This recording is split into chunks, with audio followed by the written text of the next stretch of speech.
Hi guys, I'm Edson Yan Biligon at ipapakita ko sa tutorial na to kung paano gumawa ng database at iba pa. Gagamitin natin ang MySQL in XAMPP by selecting Run or shortcut window R, type CMD, Enter. Considering na yung XAMPP nyo ay naka-install na sa Drive C.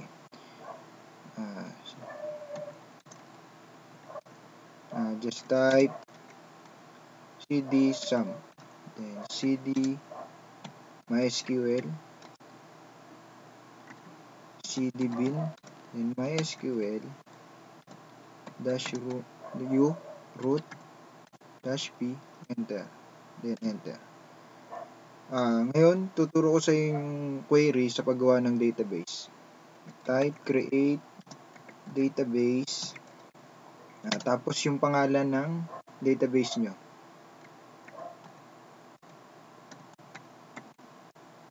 Then, semicolon, enter. So, query okay. Para ma-check natin, type show databases, semicolon, and enter. So, yun, nakita natin na nag-add na siya. ADBMS SP. Para naman maselect natin siya, just type use.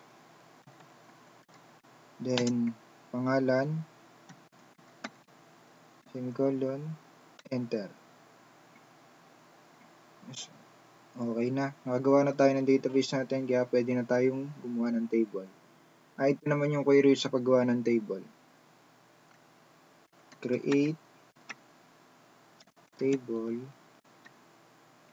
Then, pangalan ng table na gagawin nyo. So, gagawa ako ng table for books. And field name. Tapos, yung data type. So, gamitin ko yung int. Mamaya, pagkatapos kong gumawa ng table, ay papaliwanag ko sa inyo yung iba pang yung pwedeng gamitin na common MySQL data types. So, tatapusin ko muna yung paggawa ng iba pang table.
So, last two.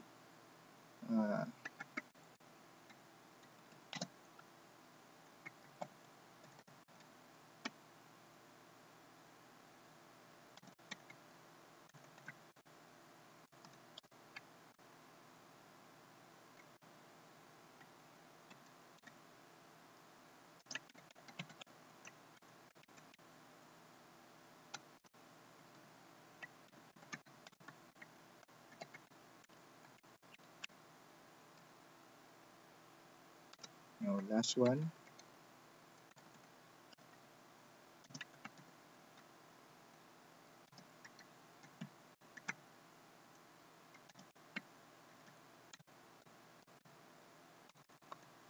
Sorry.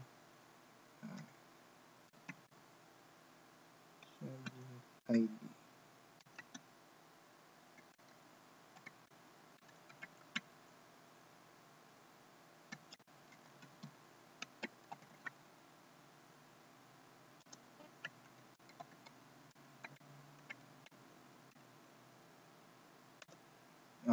Then, okay, nagawa natin siya. Para ma-check natin yung mga ginawa nating tables, ito yung kailangan nating i-type. Show tables. Then, semicolon. Okay, gawa tayo ng 6 na tables. Para naman makita nyo yung description ng isang table, pwede nyo gamitin yung describe, tapos pangalan ng table, authors, semicolon, enter. Yan, lalabas na yung kanyang definition or description. So, ito naman yung ibang common MySQL data types na pwede nyo pang gamitin.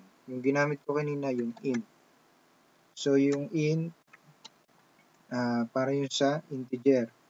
Then, decimal, meron tayong decimal for decimals. Decimal inputs. May char for character, varchar, for text or mix, numbers or any characters. Date, time, and date time. Yan. Yan yung mga variables na pwede natin gamitin. So, tuturo ko naman sa inyo ngayon yung query for alter. Pag-alter ng table o yung iba pang command, na halimbawa ay may gusto ka pang idagdag na field para doon sa table mo, gamitin natin yung alter table. Magdagdag tayo dito sa author since siya na rin naman yung ginamit natin. Authors, add, then field name na gusto mong idagdag, tapos yung data definition niya, in, then semicolon, enter. Okay, check ulit natin gamit yung describe,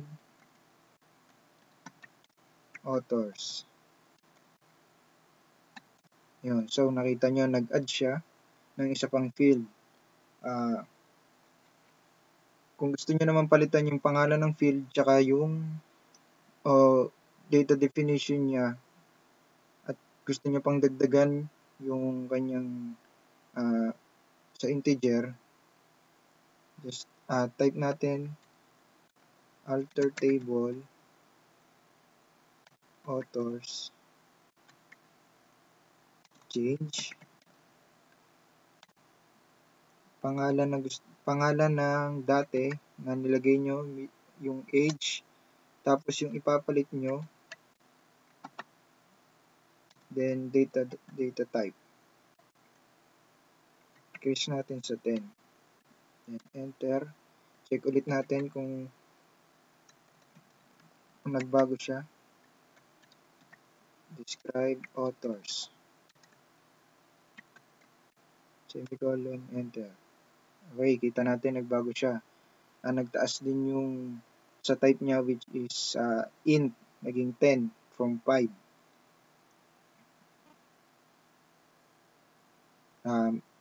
Meron pa tayong isang command which is truncate.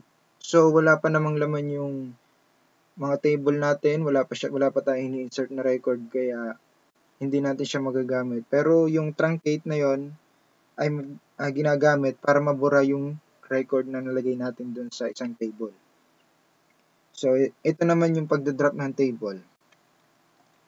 Drop table. Tapos, pangalan ng table name, which authors. Semicolon, then okay. Nag-drop na siya, ibig sabihin, in-erase natin yung table. Check natin, show tables. Okay, nawala na siya. Yun lang po ang tuturo ko sa inyo. Maraming salamat sa panonood. Hope na may natutunan kayo. Okay, bye-bye.